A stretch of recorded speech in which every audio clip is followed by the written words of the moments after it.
Preview. सलाम, नमस्कार।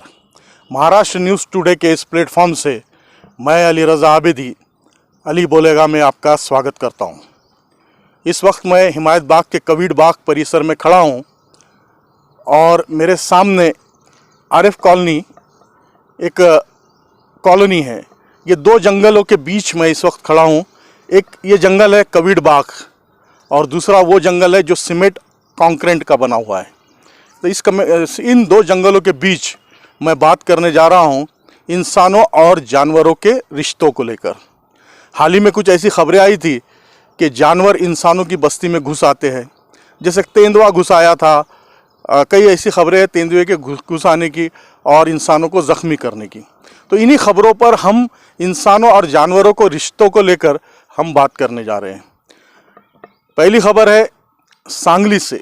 सांगली में एक रान गवा, जिसे महाराष्ट्र में मराठी में रान गवा कहा जाता है और हिंदी में इसे जंगली भैंसा कहा जाता है, ये मार्केट यार्ड परिसर में घुस गया और वहाँ पर धारा 144 लगाना पड़ी।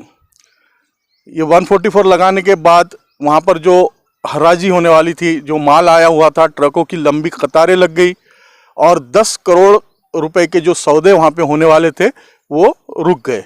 अगर बेचारे रान भैंसे को या जंगली भैंसे को ये पता होता कि उसके वजह से करोड़ों रुपए का नुकसान होने वाला है तो शायद वो कभी भी शहर में नहीं आता, क्योंकि इंसानों से ज़्यादा जानवर समझदार होते हैं। दूसरी खबर बीड़ ज़िले से है।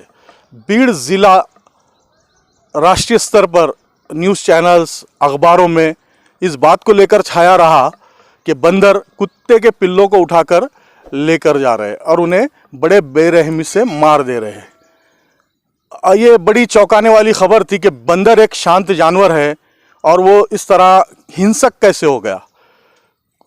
कुछ पत्रकार वहाँ पे पहुँचे, कुछ प्राणी मित्र वहाँ पे, पक्षी मित्र, प्राणी मित्र वहाँ पे गए और बंदरों को लेकर जो एक उन्होंने कुछ तथ्य सामने रखे वो बड़े चौंकाने वाले थे।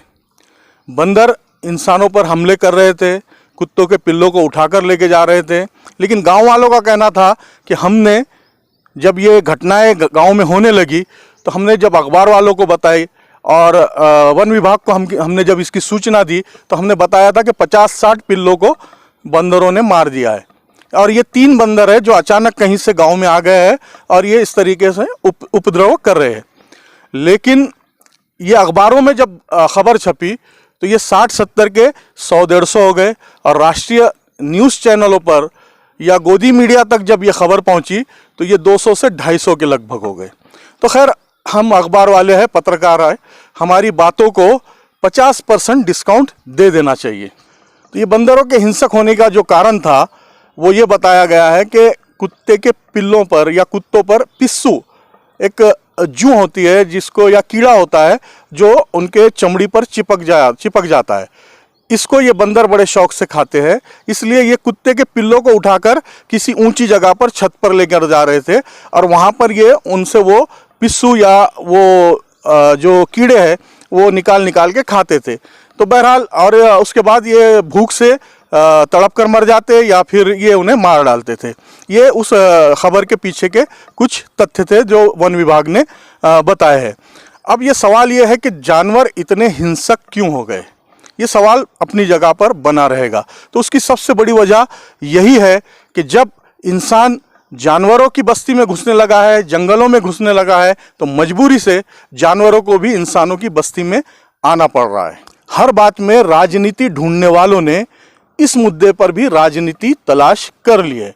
विपक्ष का आरोप है कि जानवरों को भड़काने में अल्पसंख्यक मंत्री, राष्ट्रवादी नेता नवाब मलिक का बड़ा हाथ है। उन्होंने हाल ही में एक ट्वीट किया था, एक विचित्र से मुर्गे को उन्होंने टैग करते हुए ये लिखा था ट्विटर पे, पहचानो ये कौन, पहचान ये कौन।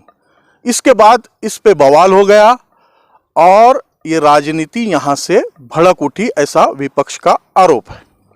महाराष्ट्र की जनता अच्छी तरीके से जानती है कि केंद्रीय मंत्री नारायण राणे और मुर्गे के बीच खानदानी दुश्मनी है। राजनीतिक विश्लेषकों का मत है कि इस खानदानी दुश्मनी की वजह स्वर्गीय बाला साहब ठाकरे थे। उन्होंने एक बार कहा था, या कोंबडी चोराला मुख्यमंत्री करून मी चूकच केली आहे।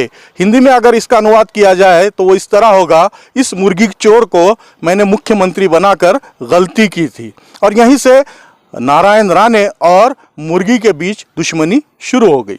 दुश्मनी अगर राजनीतिक हो तो विधानसभा के सत्र में इसका उठना या आना ज़रूरी है, तय है। जैसे ही ये मुर्गे का ट्वीट आया या उसके बाद विधानसभा के सत्र में बिल्ली की आवाज़ें निकाली गई और सत्र को जानवरों के नाम से भेंट चढ़ा दिया गया।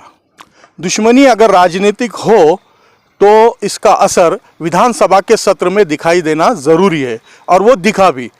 जैसे ही विधानसभा का सत्र शुरू हुआ, विधानसभा के कुछ सदस्यों ने, कुछ निर्वाचित विधायकों ने जानवरों की आवाज़, बिल्ली की आवाज़ निकालकर विधानसभा के इस सत्र को जानवरों के नाम भेंट कर दिया गया। जैसे ये मामला विधानसभा में आया या इसके ऊपर चर्चा होने लगी, मुंह फट अजीत दादा पवार भड़क उठे और उन्होंने जनप्रतिनिधियों को खरी खोटी सुनाते हुए कहा, क्या आप कुत्ते बिल्लियों का प्रतिनिधित्व करते हो? अचानक खबरों में आने की वजह से कुत्ते, बिल्ली, बंदर काफ़ी परेशान हो चुके हैं और जल्द ही जानवरों का एक शिष्टमंडल कुत्ता प्रेमी, माफ़ कीजिए पशु प्रेमी मेनका गांधी से मिलकर ये मांग करने जा रहा है कि सदन में हमारी आवाज़ें निकालकर हमें बदनाम करने की बजाय हमें वहाँ पर प्रतिनिधित्व दे देना चाहिए।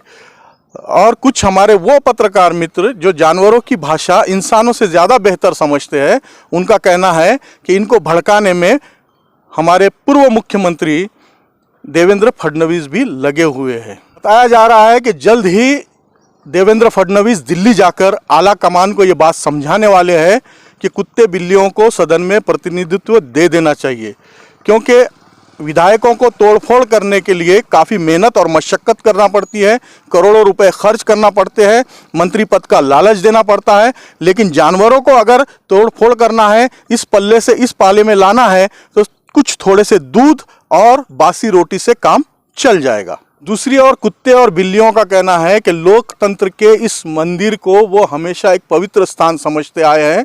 इंसानों के द्वारा अत्याचार किए जाने के बावजूद कभी भी ये लोग वहाँ पर प्रदर्शन करने नहीं गए, धरना देने नहीं गए, मोर्चा नहीं निकाला या कभी गलती से सदन में घुसने की कोशिश नहीं की। लेकिन हमारी आवाज़ें निकालकर हमें बदनाम करने की कोशिश की जा रही है, इसलिए इन पर कानूनी कार्रवाई होनी चाहिए। बात जानवरों से निकलकर इंसानों तक पहुँच गई। सन 2021 अलविदा कहने वाला है। 2022 को हम स्वागत करते हैं। महाराष्ट्र न्यूज़ टुडे और अली बोलेगा की जानिब से मैं आप सबको नए साल की मुबारकबाद देता हूं और इस एपिसोड को मैं एक मशवरे के साथ यहां पर समाप्त कर रहा हूं कि ओमिक्रॉन दस्तक दे रहा है।